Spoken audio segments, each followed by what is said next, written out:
Orang pendidikannya rendah, tidak tahu apa-apa. La ilaha illallah. Ditanya timur jawab ke barat, ditanya barat jawab ke utara. Astaghfirullahaladzim. Atau jadi pemimpin kita, Pak. La ilaha illallah. Yang tahu dia hanya main-main. Kalau sempat Pak main game aja kerjaan tuh. Jadi pemimpin Bapak kira-kira gimana itu? La ilaha illallah. Musibah betul. Orang butuh Bapak Ibu memikir supaya dipikirkan kehidupan ini. Ada menari-nari aja kerja. Capek menari tidur dia. Bangun tidur menari-nari lagi. Tidak ada kita yang luput daripada mahkamah Allah. Semuanya nanti akan dipertanggung. Dan hidup cuma semen. Yang nerima sogok itu panjang umurnya. Bertambah umurnya dengan nerima sogok itu. Astagfirullah. Di dunia dia menderita, karena nanti yang duduk itu nanti mikirin bagaimana mengeluarkan modal, tidak diperhatikan nasib. Diterimanya 300.000, setelah itu barang naik, semuanya naik, habis duitnya, habis hidup menderita, melarat terus.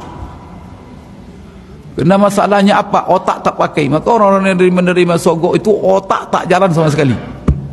Yang jalan hawa nafsu, yang dibawa nafsu. Nafsu itu kan di dada itu sumbernya. Situlah yang menggerakkan nafsu itu. Perut dekat itu. Cuma kepala agak ada leher batasnya. Kalau nafsu dengan perut nyatu dia. Itulah harus ilmu yang ditingkatkan. Ilmu setelah itu tanamkan iman dalam dada itu. Iman dalam dada itulah Bapak Ibu yang mengontrol supaya perut itu tidak orang berbuat untuk perutnya saja. Maka kawat memang. Orang-orang tak ngaji, orang-orang apa itu, memang perut aja dipikirkannya. Yang pikirkannya itu Bapak Ibu sekalian apa? Keuntungan sehari itu. Astagfirullah. Dia tak pikirkan gimana nanti ke depan. Memang nahas, tapi salah siapa? Allahu Akbar Bapak Ibu sekalian. Oleh karena itu Bapak Ibu sekalian, dia jangan dipaksa-paksakan. Maka semuanya kita merujuk kepada Allah. Ingat itu. Maka kita hanya tugas kita mengoptimalkan usaha itu pertama. Pertama tadi tanamkan niat baik. Kemudian optimalkan usaha yang benar. Jangan melakukan usaha yang benar ini dioptimalkan. Selagi benar kita optimalkan. Ketiga, jangan lupa berdoa. Doa itulah. Kemudian Bapak Ibu yang keempat, baru serahkan semuanya kepada Allah. Maka doa. Kalau saya berdoa tidak ada, ya Allah berikan saya kursi jabatan, kenapa? Saya ingin berjuang, bukan begitu. Kalau doa saya, ya Allah berikan yang terbaik. Karena tidak tahu kita Pak apa yang terbaik. Mungkin saya berpikir yang terbaik adalah kursi di sana saya berdakwah. Mungkin kata Allah tidak itu yang terbaik. Kamu jangan duduk di situ. Cukup ceramah di masjid-masjid saja. Sudah. Tidak dapat kursi di sana, tetap juga duduk di kursi cerah. Itu apa pula? Dan semuanya mulia tak? Di sana itu kalau sempat menyeleweng Bapak Ibu, disumpah-sumpah orang kursi itu. Tapi kalau kursi di masjid ini insya Allah ini kursi mulia ini. Kita pilih Bapak Ibu kalau Allah berkehendak. Itu kita paksa-paksakan, jangan. Sebab kalau Allah menginginkan, punya lakukan aja usaha yang benar. Bapak Ibu sekalian. Kalau Allah menginginkan, tidak ada yang bisa menghalang. Itu apa guna kita baca? Allahumma la mani alima a'taita wala mu'tiya lima mana'ta wala radda lima qadaita. Itulah hebatnya iman kita itu. Ya Allah, kalau kamu berkehendak memberi, tak ada satu pun yang bisa menghalang. Tapi kalau engkau berkehendak menghalang, sepakat pun dunia ini milik kita, tapi kata Allah tidak. Itulah seperti tadi itu. Semua milih jadi dilantik apa semua duduk besok mati. La ilaha illallah. Digantikan orang lah. Hidup ni jangan. Maka bergantung kepada Allah. Maka akidah kita masya Allah kana wa ma lam yasha' lam yakun. Apa saja dikehendaki oleh Allah pasti jadi. Kalau Allah tak berkehendak, Kemudian di balik Bapak Ibu kaedah itu ada kaedah yang luar biasa. Apa kaedahnya? Yaitu apapun yang ditakdirkan Allah itulah yang terbaik. Itu tuh kunci itu. Maka apa yang diputuskan Allah untuk kita itulah yang terbaik untuk kita. Maka dengan begitu Bapak Ibu hidup tak gelisah, hidup tidak stres, hidup tidak tenang. Maka kaedah-kaedah itu harus dipasang dalam kehidupan kita supaya kita jangan hidup dunia ini membuat kita stres, membuat kita Bapak Ibu sekali gelisah. Tidak ada. Oleh karena itu bagaimana kita cara menyikapinya? Maka iman dengan qada dan qadar itu dahsyat Bapak Ibu ya. Keimanan yang dahsyat yang ada dalam diri seorang beriman yang membuat hidupnya selalu optimis, yang membuat hidupnya selalu penuh harapan, yang tidak pernah pesi. Bagaimana optimisnya Pak? Saya bukan optimis, saya optimis duduk, tidak begitu. Kalaupun tidak duduk, maka saya optimis. Apa optimis saya? Berarti Allah menginginkan kebaikan yang lebih banyak untuk yang lain. Mungkin dengan tidak duduk saya akan mendapat kebaikan yang lebih baik. Itu optimis itu. Tidak ada pesimis. Kayaknya namanya kebaikan tidak di situ aja. Hanya lain. Itu barangkali Allah halang kita tidak duduk umpamanya. Kita berusaha tidak duduk. Maka apa? Ada lagi kaidah yang lain. Barangkali kita tidak tahu, Allah Maha tahu bahwa kursi itu tidak baik untuk kita. Kalau kita paksakan, barangkali nanti akan menghancurkan kehidupan. Dunia kita habis, akhirat kita habis. Sudah, terima, tenang saja. Hidup ini kan cuma 4 itu saya katakan tadi. Hidup beriman, hidup sehat, hidup aman, ada yang dimakan. Kemudian Bapak Ibu, dengan situasi yang 4 ini kita beribadah, iman yang ada, rasa aman, badan sehat, ada makan. Itu apalagi yang kita cari dalam hidup ini. Yang lain-lain itu adalah perjuangan. Semuanya perjuangan kita buat untuk kita simpan di akhirat. Kalau Allah berkehendak, kita masuk. Kalau Allah tak berkehendak, berarti Allah menginginkan yang lain. Tapi jangan berhenti berbuat. Itu hebatnya Bapak Ibu sekalian yang dimuliakan Allah. Kemudian bersyukur kita Bapak Ibu sekalian. Itu bagian, jangan lupa juga berdoa ya. Karena doa itu la yaruddul qadra illa doa. Maka itulah minimal usaha kita. Kita sekarang sudah optimalkan ini tidak? Jangan menempuh Bapak Ibu sekalian. Maka di dalam, saya ingatkan kembali kisah Musa dengan Bani Israel, pengikut-pengikutnya, ketika dihadapkan dengan kekejaman, kezaliman Fir'aun yang semena-mena, semuanya, bahkan sampai ke tingkat anak-anak mereka yang laki-laki yang lahir dibunuh, perempuan-perempuannya dimiskinkan. Dimiskinkan Bapak Ibu. Fir'aun itu kerjanya memiskinkan rakyatnya. Kenapa? Supaya rakyatnya itu, jadi pertama 2 yang dilakukan oleh Fir'aun. Itulah sebabnya Bapak Ibu ya, cerita Fir'aun dengan Musa itu paling banyak dalam Al-Quran.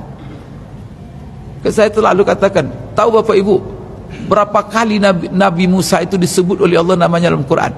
Ini sering saya ulang-ulang nih. Berapa kali Bu? Lupa Ibu gara-gara pemilu ini ya. Karena saking inginnya Anies jadi presiden, semua kita ingin, ya kan? Semua berusaha, Masya Allah saya lihat. Di Riau siapa menang? Amin atau siapa?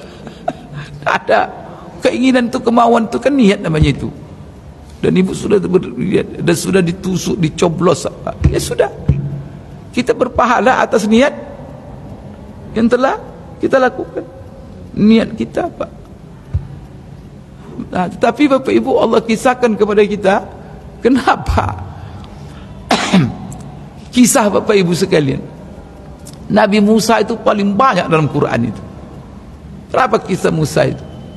119 kali nama Nabi Musa diulang-ulang oleh Allah dalam Quran. Berapa kali? 119 kali. Nama Nabi Ibrahim yang kedua. Itu level 2 itu. Berapa kali? 69 kali cuma.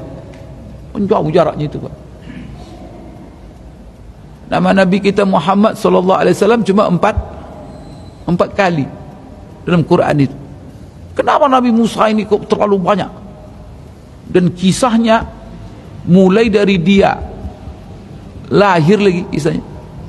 Allah ceritakan dalam Al-Quran sampai pertarungannya dengan semuanya kisah tentang kisah Fir'aun. Lahirnya juga kena kisah berhubungan dengan Fir'aun.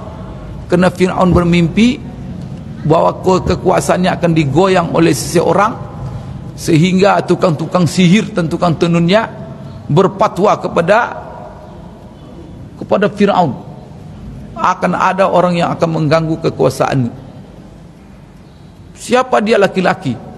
Coba gilanya Fir'aun itu, dibuatnya kebijakan kalau begitu akan lahir orangnya. Kapan dia?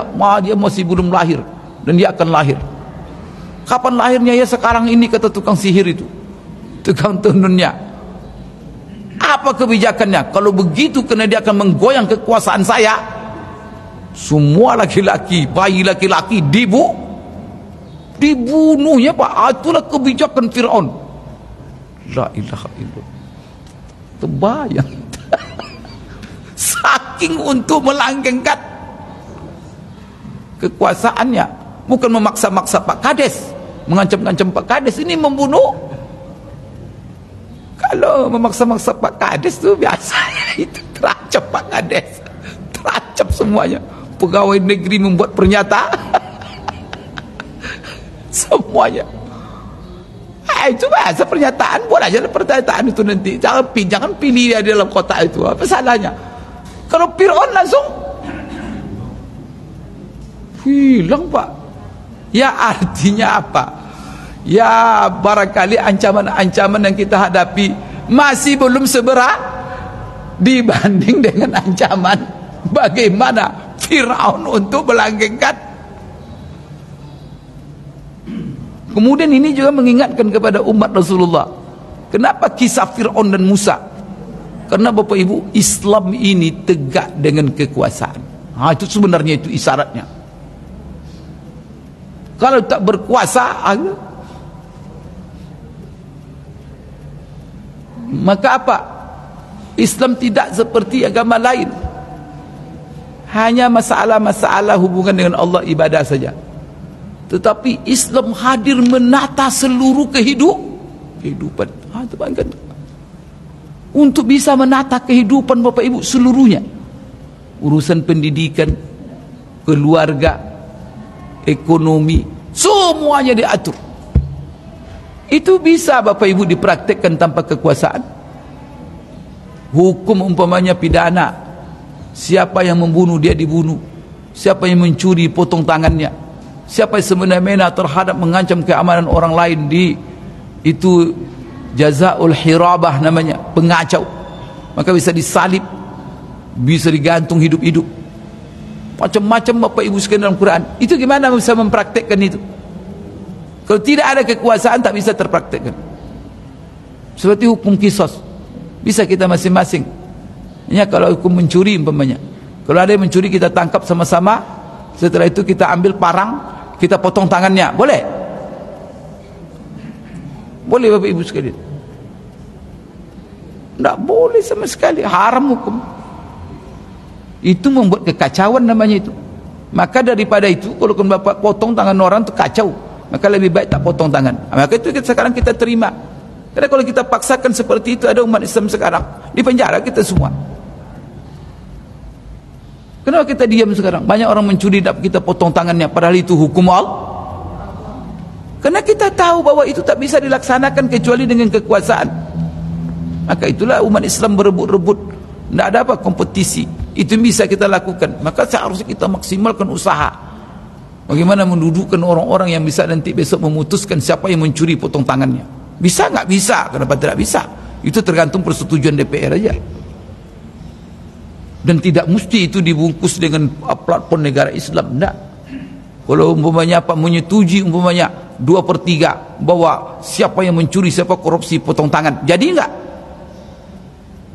Tapi siapa yang akan bisa memutuskan seperti itu? Orang dah solat. Tentu Bapak Ibu orang yang mengerti. Dan itu bisa Bapak Ibu. Mungkin bisa kita undang-undangkan enggak? Bahwa siapa yang membunuh juga dia dibunuh. Bisa enggak? Bisa sekali. Tapi di mana? Bukan dari ceramah ustaz. Ustaz-ustaznya harus masuk.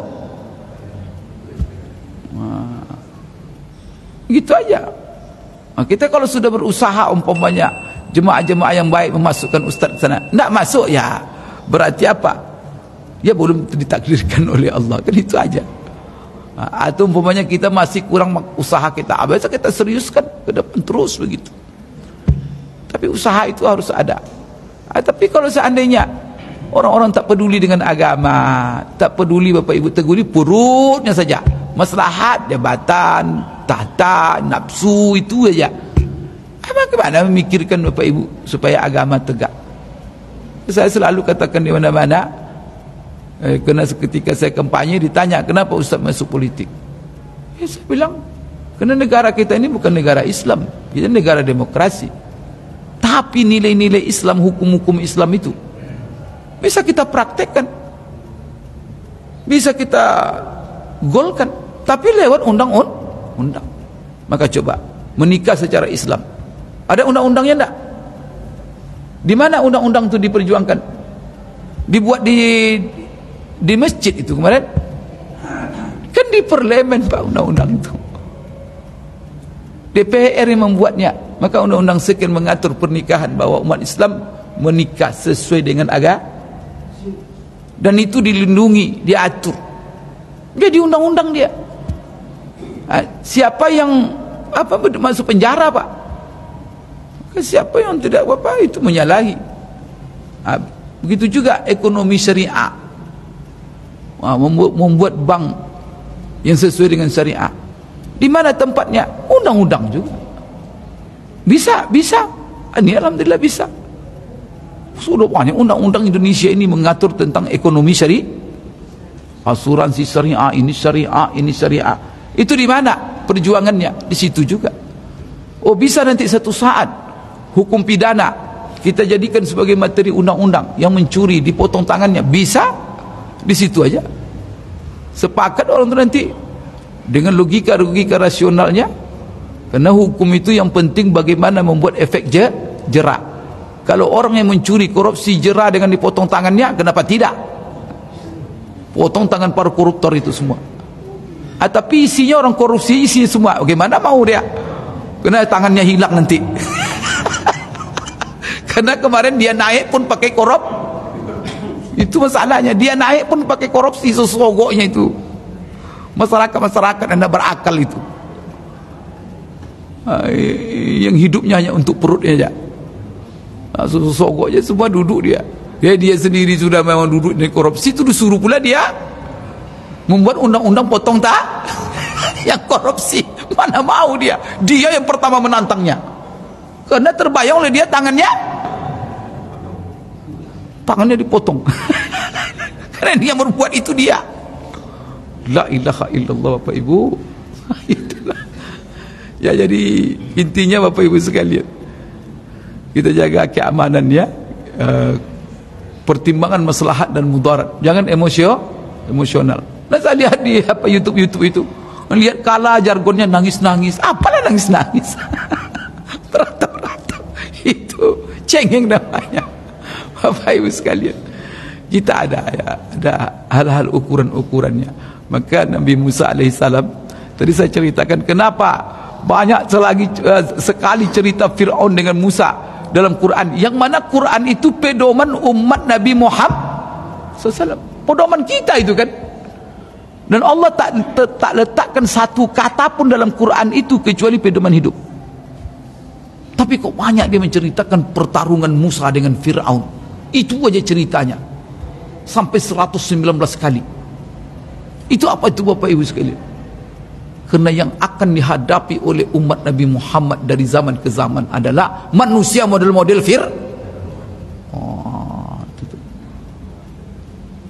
Itulah kan kita hadapi. Bagaimana cara menyikapinya? Bacalah kisah Musa dengan Fir'aun.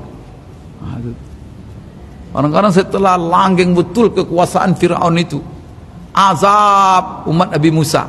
Apa yang terjadi? Tinggal terjadi dialog antara umat Nabi Musa. Coba bagaimana Bapak Ibu kalau orang-orang yang soleh itu, orang yang baik-baik, Musa itu dibisikkan oleh elit-elit Fir'aun. Fir'aun, itu kamu biarkan sekarang Musa dengan pengikutnya merusak di muka bumi. Coba ini rusak katanya bumi ini oleh dia. Wa qala al-mala'u min qaumihi. Jadi dibilangnya atazaru Musa wa qaumahu yufsiduna fil ard. Itu kata elitnya itu, Pak. Dibisikkannya kepada Fir'aun. Kamu biarkan Musa dengan pengikut-pengikutnya berbuat kerusakan. Padahal Musa dituduh oleh Fir'aun berbuat kerusakan. Padahal Musa hanya menyuarakan kebenaran. Padahal Musa hanya menyuarakan untuk memberantas kezaliman. Padahal Musa hanya mengajak supaya semuanya mari sama-sama tunduk kepada Allah, jangan tunduk kepada jangan kalian menjadi hamba Fir'aun, jangan sujud-sujud kepada Fir'aun. Astagfirullah. Namanya orang semua sujud kepada Fir'aun tu, Bapak Ibu sekalian. Awak Bapak Ibu, bisa sujud orang kalau untuk perutnya. Itu orang cari-cari menjilat-jilat itu, kalau disuruh sujud itu, sujud dia itu. Kira-kira sujud enggak? Atau dikasih jabatan komisaris, sujud enggak dia? Mungkin kalau suruh jilat-jilat sepatu dijilatnya itu. Ngeri. Alhamdulillah, hidup beriman ya. Insyaallah. Hidup mulia dengan iman. Karena orang beriman hidup dengan Allah. Masya Allah. Tak ada orang bisa melecehkan kita. Tak ada orang bisa menghina-hina kita. Hidup dengan Allah.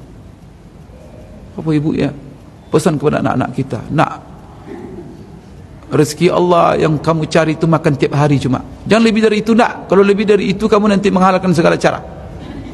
Bisa kamu cari kelebihan tapi apa? Komit dengan kebenaran. Jangan pernah kamu melanggar. Tolong pesan anak-anak kita itu. Karena gara-gara serakah-serakah itu Bapak Ibu, dia dijadikan hamba oleh manusia-manusia semacam Kenapa Fir'aun bisa menghambakan orang? Karena orang-orang yang sujud pada itu ingin mencari pasti mencari kepentingan. Tapi Musa pun dengan pengikutnya, kepentingan apa? Dia tidak perlu Fir'aun.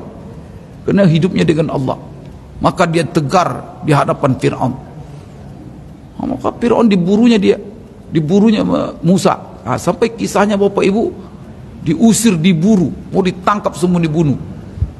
Macam-macam. Waktu kisah itu menarik semua Bapak Ibu. InsyaAllah lah kita baca kisah Musa itu dalam tafsir itu khusus. Jadi bagaimana mengambil pelajaran-pelajaran penting daripada pertarungan Musa dan Fir'aun yang diceritakan oleh Allah mulai dari masa kecilnya. Gawat Bapak Ibu sekalian. Maka Fir'aun itu untuk mempertahankan kekuasaannya, bayi-bayi pun tak boleh. Bayi pun, bayi yang akan menantangnya tidak boleh hidup oleh dia. Akan disikat dia semuanya. Gawat Bapak Ibu sekalian. Bapak Ibu sekalian yang dimuliakan Allah, terakhir Bapak Ibu, kita sekarang ada di bulan Sya'ban ya. Ini bulan Sya'ban Bapak Ibu sekalian ya. Ya, boleh kita mengawal suara, boleh kita mengontrol Bapak Ibu supaya pemilu ini berjalan dengan benar, karena ini pasti pengawasan kan belum diputuskan. Silakan Bapak Ibu. Tapi masing-masing di di bidangnya lah. Maka semua mempertahankan dengan pengacara, dengan apa semua siapkan. Tapi pesan saya Bapak Ibu, jangan membuat kekacauan. Itu aja. Kemudian Bapak Ibu, situasi aman ini manfaatkan untuk banyak beribadah. Kemudian ada yang berusaha sekuat-kuatnya, siapa yang bisa bersuara sampai silakan. Tetapi jangan membuat keonaran, kekacauan. Setelah itu perbanyak doa. masing-masing kita berdoa. Apa doanya? Doanya adalah seperti doa yang diajarkan, Allahumma walli umurana khiyarana. Ya Allah, jadikanlah pemimpin-pemimpin kami orang yang terbaik di antara kami. Itulah kita mohon kepada Allah, pemimpin kita itu orang yang paling baik imannya, paling baik agamanya, paling baik akhlaknya, paling baik muamalahnya, paling baik hubungannya. Itu yang pertama itu. Maka minta khiyarana khairana. Khiyarana itu orang-orang terbaik. Pemimpin-pemimpin ini baik pemimpin eksekutif orang terbaik, pemimpin-pemimpin legislatif orang pilih, orang-orang yang engkau pilih ya Allah, pilihan-pilihan khiyarana, orang-orang yang terbaik di antara kami ya Allah. Itu doanya. Kemudian apa? Kita doakan juga sebaliknya, ya Allah jangan sampai jadikan pemimpin-pemimpin kami, wakil-wakil kami, orang-orang yang paling buruk di antara kami. Orang pendidikannya rendah, tidak tahu apa-apa, la ilaha illallah. Ditanya timur jawab ke barat, ditanya barat jawab ke utara. Astaghfirullahaladzim. Atau jadi pemimpin kita Pak, la ilaha illallah. Yang tahu dia hanya main-main. Kalau sempat Pak main game aja kerjaan tuh, jadi pemimpin Bapak, kira-kira gimana itu? La ilaha illallah. Musibah betul. Orang butuh Bapak Ibu memikir supaya dipikirkan kehidupan ini. Ada menari-nari aja kerja. Capek menari tidur dia, bangun tidur menari-nari lagi. Capek jadi negara ini. Menari aja kerja. Astagfirullahaladzim. Tapi maka kita berdoa. Maka doa kita, ya Allah jadikan yang terbaik dan jangan sampai, ya Allah Engkau jadikan pemimpin kami yang terburuk ya Allah. Buruk perangainya, buruk ilmunya, buruk muamalahnya, buruk tindakannya, tidak tahu malu apa dibuatnya. Kadang udah tua-tua, udah mau mati, sudah mau joget juga lagi. Sebenarnya kalau sudah mau mati itu ke masjid aja.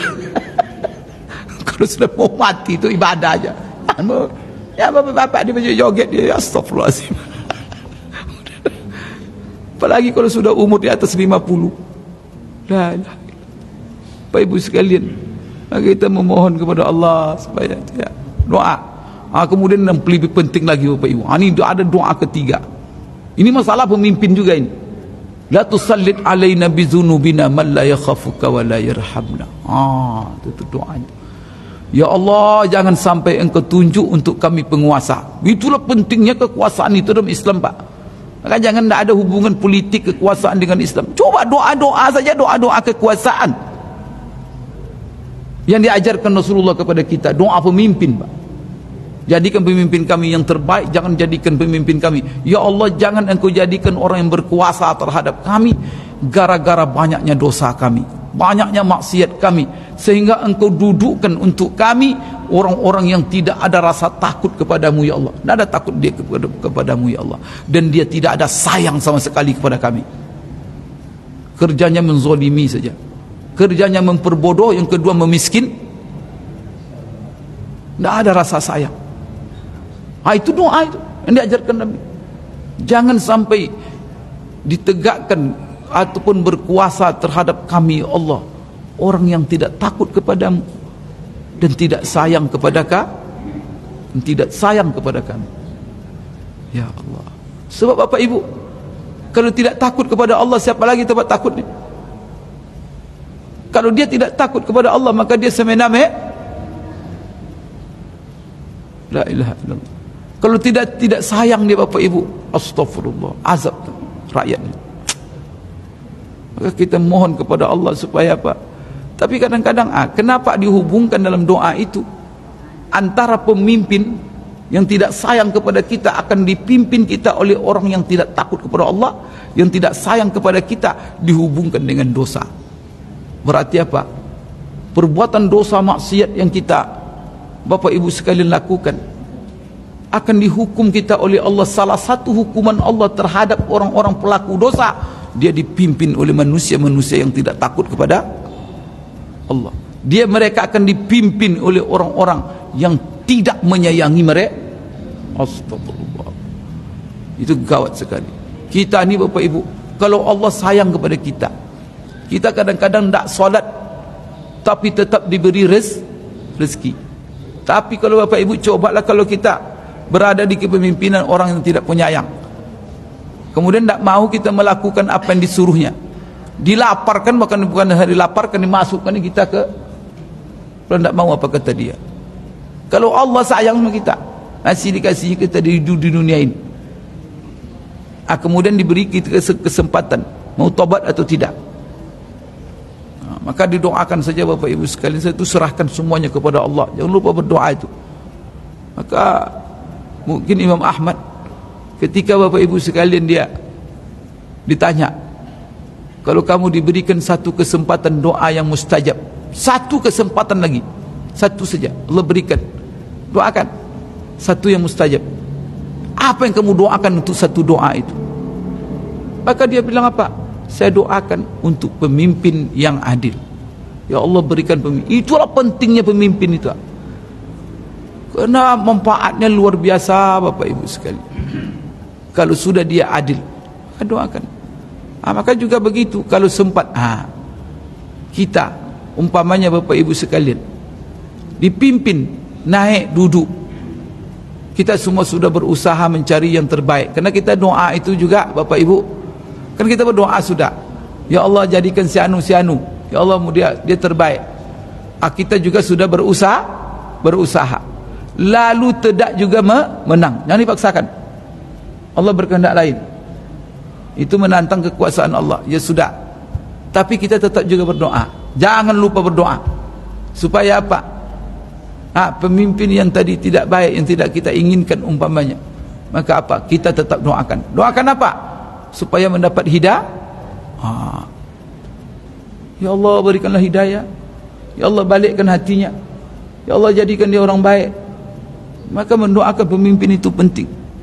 Ya Allah berikan kekuatan kepada dia, supaya pemimpin ini jujur, supaya pemimpin ini adil. Ya Allah jadikan dia pemimpin yang penyayang. Ya Allah, Bapak Ibu, kalau berdoa 100 juta orang di malam hari solat hajat supaya mendapat hidayah, dan kepemimpinan itu sudah dipegangnya, berubah dia, Masya Allah. Apalagi kita membaca ya muqallibal qulub tsabbit qulubana ala dinik, yang membolak-bolakkan hati siapa? Maka berapa banyak orang yang kita kira Bapak Ibu premannya luar biasa, jahatnya luar biasa, tiba-tiba berbalik hanya 1 detik saja. Siapa yang membalikkan hatinya itu? Kadang-kadang kita tak pernah fikir, tak mungkin orang ini jadi orang baik, karena seluruh bentuk kejahatan dibuatnya. Tapi subhanallah, satu hari kita melihat dia ke masjid saja. Maka jangan putus maka jangan ada pesimis. Maka orang beriman tidak boleh ada putus asa. Lah, mampuslah kita ini, si anu apa, matilah kita. Oh, tak boleh Pak. Yang ngatur dunia ini bukan manusia, yang ngatur dunia ini siapa? Maka itulah kata Nabi Musa ketika menasihati itu dengan 4 nasihat. Itu pemungkas itu Bapak Ibu. Ketika kita berhadapan dengan umpamanya hal-hal yang kita tidak inginkan, umpamanya pemimpin yang zalim apa seperti Firaun, maka 4 nasihat Nabi Musa. Pertama apa?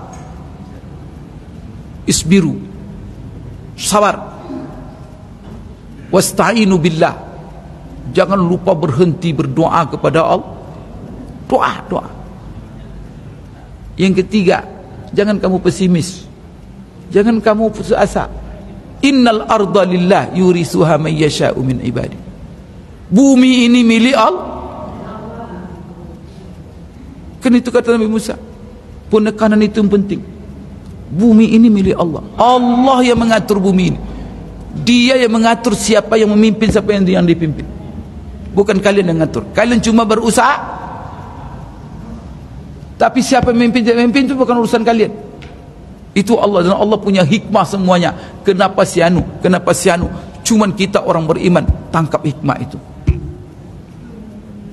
Kalau tidak, kita juga menjadi pelajaran oleh kita, supaya kita lebih dewasa, supaya lebih, ya barangkali kita belum punya strategi, kita belum punya komitmen yang kuat, kita belum punya, masih lemah, maka Allah belum berikan sampai kepada tingkat kita sudah memenuhi syarat, baru nanti kepemimpinan itu Allah berikan. Berarti kita belum berhak, maka tingkatkan, evaluasi terus. Maka di sini innal arda lillah. Tapi ingat kalian, jangan kalian putus asa. Ini bumi ini bukan milik siapa-siapa ini. Yang mengatur hidup manusia itu siapa? Ini kalau Allah berkehendak mematikan 200 juta ini 1 detik, bisa tak? Selesai pemilu tu 1 detik, kun payakun, mati semuanya. Ganti oleh Allah generasi baru. Apa susahnya bagi Allah? Maka ingat, innal arda lillah. Bumi ini dan seluruh isinya termasuk kita manusia, semuanya milik. Kita baca kalau ada yang mati, inna lillahi.